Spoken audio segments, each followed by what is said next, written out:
মোচার কোপ্তা কারি। নিয়ে নিচ্ছি সেদ্ধ করা মোচা, 2 চামচ ছোলার ডাল বাটা, 2 চামচ বেসন, 1 চামচ কর্নফ্লাওয়ার, একটু হলুদ, একটু লবণ, সামান্য একটু চিনি দিয়ে মোচাটাকে সেদ্ধ করা মোচাটাকে আমি ভালো করে মেখে নিলাম। মোচা আগে আমি কেটে রেখেছিলাম, তারপরে প্রেশার কুকারে 2টো সিটি দিয়ে দিয়েছি। এবারে আমি বড়াগুলোকে ভেজে নেব। অন্যদিকে কড়াইতে দিয়ে দিচ্ছি তেল, দিয়ে দিচ্ছি জিরে সম্বার, আর দিয়ে দিচ্ছি কিছু আলু আপনারা এইভাবে দিতে পারেন, না দিলেও স্কিপ করতে পারেন। এদিকে বড়া আমার লাল লাল করে ভাজা হয়ে গেছে, বড়াগুলো ফুলে ফুলে অনেক উঁচু হয়ে গেছে।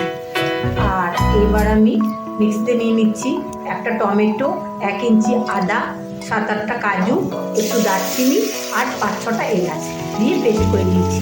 দিয়ে দিলাম সেই মশলাটা, দিয়ে দিচ্ছি লবণ আর হলুদ, আর দিয়ে দিচ্ছি 2 চামচ জিরের গুঁড়ো, 1 চামচ লঙ্কার গুঁড়ো দিয়ে কষিয়ে নিয়ে জল দিয়ে দিলাম, দিয়ে দিচ্ছি ঘি।